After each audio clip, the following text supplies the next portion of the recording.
bringing you the best insights, information, and inspiration for building the champion's mindset. This is the Charge Up Powercast. Here's Victor Pisano.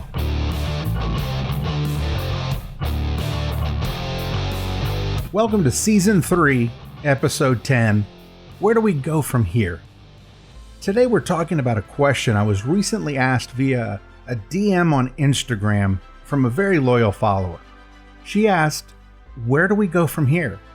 It was a response to a previous blog that I'd written about controlling the controllables, and her question was centered around getting back to the routine of going to work, shopping at stores, going to restaurants, socializing.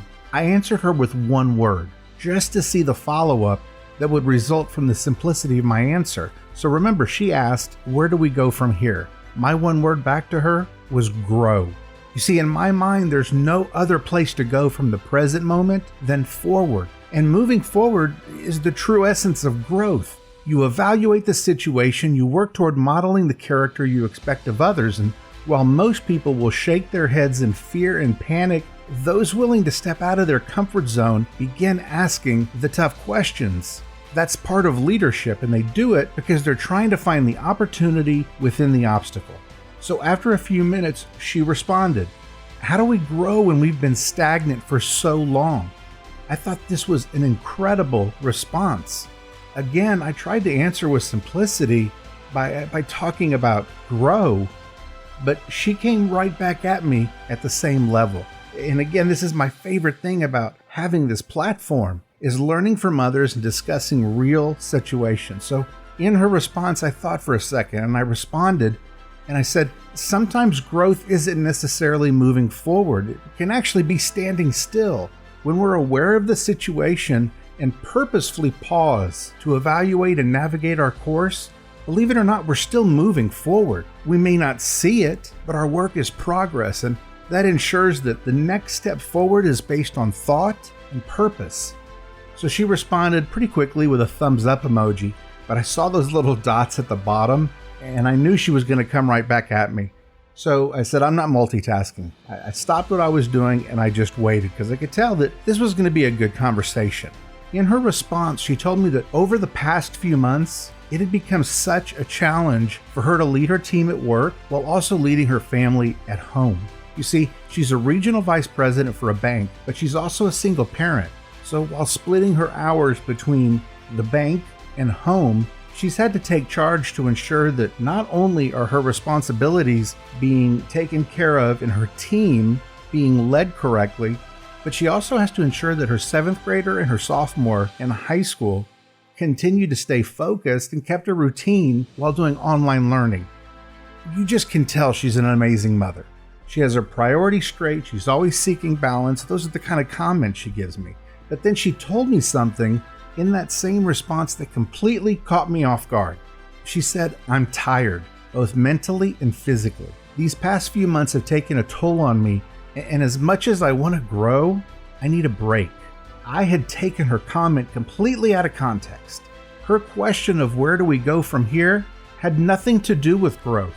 It was about her level of exhaustion, confusion, almost zombie-like in the fact that it had taken so long to adapt to a new routine with work and with her family.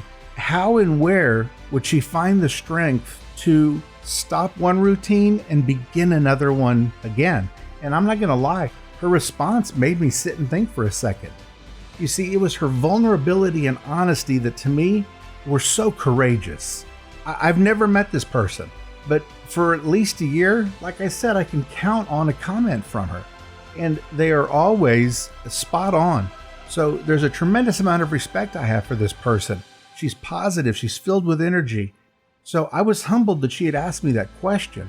I responded back, and for some strange reason, without hesitation, I offered my mobile number and asked if she felt comfortable calling me to discuss. And I did it because in my mind, if she trusted me, I had earned something.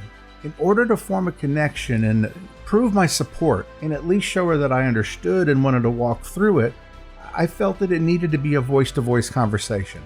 So she immediately agreed. Long story short, we spoke for close to an hour. It was an amazing conversation between two very like-minded people. And while she talked, I listened. More importantly, I learned. She had every reason to be exhausted. There was no need for remorse to put up the white flag just for a few days to fill her cup up again. She had put so many others before herself for so long, she just needed to recharge her batteries. She asked me, why does it seem like the best leaders never rest? And I laughed because I feel the same way. I've said it forever. When I read some of these books or study some of the phenomenal leaders within my generation or past generation, it really does feel that way. You wonder when they ever stop. When do they slow down? We only know what we see and we read. We don't know them. If they're truly human, you know they rest. You know they take a break from things. In fact, I have no doubt they feel the same way that we do at certain points in our life. So as we continued our conversation, it began to go more towards balance. And in that moment, her words made me realize that I had actually stopped making balance a priority. So you see, just by listening, I was growing. Friends, the most amazing thing you can do in talking to other people who have the same ambition, goals, and drives as you is to become more self-aware than you can imagine just through listening. And after you listen, find a way to evaluate what you heard and put application into your own life. See, by the end of that call, I felt like I needed her advice more than she needed mine. We had both found common ground in the simple question of where do we go from here? But this time, the answer wasn't grow. It was to rest, to find solitude, and if anything, rediscover the balance in our life. That conversation made my week. Now, I'll tell you on a side note, we've spoken twice since. And what I learned, she took a long weekend. The kids went to their father's house, and she actually said it was the best vacation ever. It was quiet. She made no plans whatsoever, did whatever she wanted. Last time we talked, she's off and running again, being that proactive leader, being a leader within her community, doing everything she can for her kids, working hard, getting them involved. She has rediscovered that balance. She just had to realize that her cup was empty, and you can't help others when your cup is empty. It's got to be full. You never know who may show up on your path. Sometimes, don't just continue driving by. Stop, learn, listen. You may realize that they were put there to help you navigate your course. Friends, go out and make a difference today. Remember, leadership is a privilege. Thanks for taking the time to listen. We appreciate it.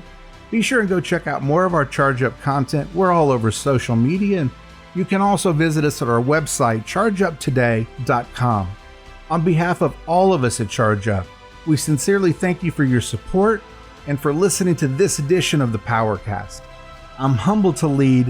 Have a great week, and don't forget, my friends, charge up. Thanks for listening to Charge Up with Victor Pisano. You're invited to subscribe to the Charge Up Powercast at Apple Podcasts, Spotify, SoundCloud, iHeart, Google Play, Amazon Alexa, Stitcher, or your favorite podcast provider so you won't miss an episode. You can find links at chargeuptoday.com.